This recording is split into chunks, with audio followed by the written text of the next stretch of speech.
Naka-blue alert na ang mga otoridad sa Cagayan Valley Region sa harap ng banta ng Bagyong Inday at Habagat para matiyak ang kaligtasan ng mga residente.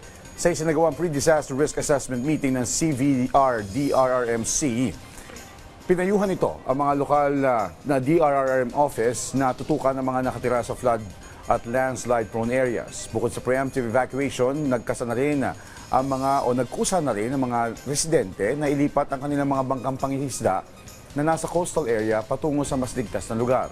Naka-standby na rin sa rehiyon ang mahigit 200 million pesos na halaga ng family food packs at non-food items na ipapamahagi sa mga maapektuhan. I advise all the local DRM office natin to look into the tide and current in this kind of scenario. I-alert na natin yung pag-evacuate, preemptive evacuation doon sa mga lugar na flood prone and landslide prone area.